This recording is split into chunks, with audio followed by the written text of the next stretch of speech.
Gospodi, Isuse Hriste, Sine Božji, pomiluj me grešnoga. Kaže me da se izrazim veselna evangelskото. Dobro je zdje biti, odnosno dobro je da se vide ovdje, među vas, na evkaristijsko i liturgijsko sobranje. Povtorno blagodarnost Bota Stefan za možnost da danes ovdje da bogoslužam i odracate na mene grešnijata, od imето nosite vas, da se prinese Божествена Евхаристия. Денес ги празнуваме корифеите на апостолите, светите апостоли Петар и Павел. Светиот апостол Петар е еден од 12 свети апостоли кој се занимавал со риболов на Генисарецкото езеро. И тогаш го сретнува Бого човекот Христос, кој му вели врви по мене. Во истиот момент тој ги остава своите мрежи и привлечен од Божеството Христово тргнува по Христос. И овој прост рибар станува ловец на луѓе, како што тоа го исповедаме во тропарот на Педесетница. Рибарите си ги умодрил и си ги направил ловци на вселена.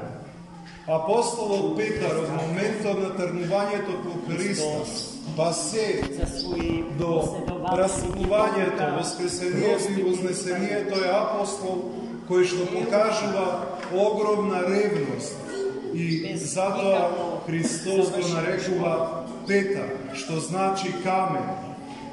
Светиот апостол Петар, како што слушнаме во Евангелието што го читаше дјаконот, е оној кој што на Христа му рече: ти си Богочовекот Христос, ти си Синот Божи. Иако другите апостоли велеа, луѓето велат вака, едни дека си Илија, едни дека е Крстителот, а свети апостол Петар исправен и вели: ти си Христос, Синот Божи. И заради тоа свети Јован Златоуст, толкувајќи ги Евангелијата, зборува за апостолот Петар дека нему му било дадено дар на пастирство, уште пред 50-ницата му бил даден одреден дар на пастирство, токму заради тоа што покажувал особена грижа и љубов за спасението на браќата. Кога Господ вели кој може, Бога тешко може да влезе во Царството небесно. И тогаш апостолот Петар прашува, кој може тогаш да се спаси? Сето тоа е според зборовите на Божествениот Златоуст, од неговата огромна грижа, од неговата огромна љубов кон браќата. И затоа бил уште пред 50-ница удостоен со одредени дарови на пастирство. Тој заедно со светиот апостол Јаков и Јован бил присутен на гората на Преображението.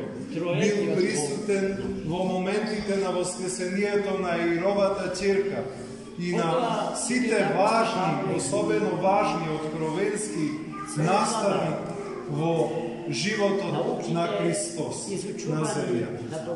Светиот апостол Петар после вознесението проповедал и меѓу своите сонародници, а проповедал и во Рим и во други места, и затоа се смета дека е основоположник на Римската црква.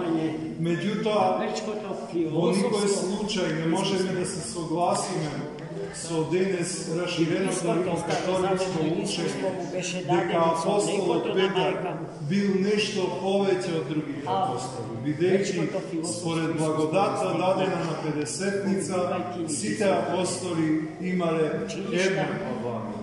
И затоа темелувањето на такво погрешно учење дека апостолот Петар бил посебен, па заради тоа и римскиот папа е нешто посебно, е секако погрешно учење.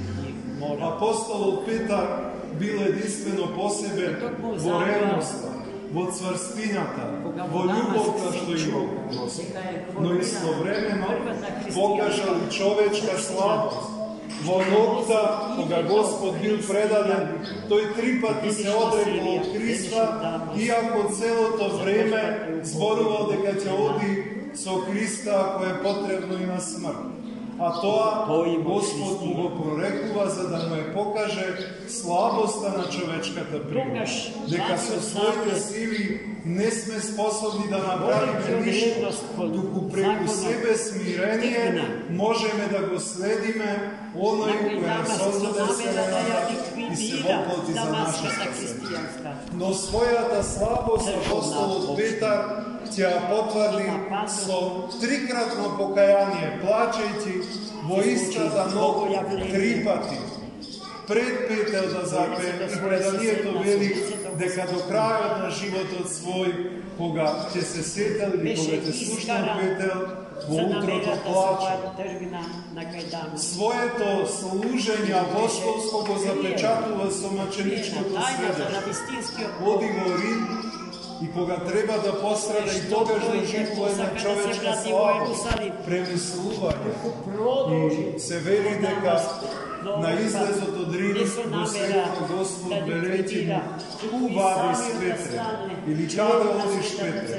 Пошто он со голема ревност се враќа и прифаќа да пострада, расна на крст, но вели: "Не сум достоен да пострадам како мојот Господ", туку бара да биде раснат со главата напред. Така маченички, сведочејќи овој апостол Христов, го завршил својот живот. Апостол и меѓу своите сонародници, апостол и меѓу незнабожците, вистинска тврдина на црквата Христова.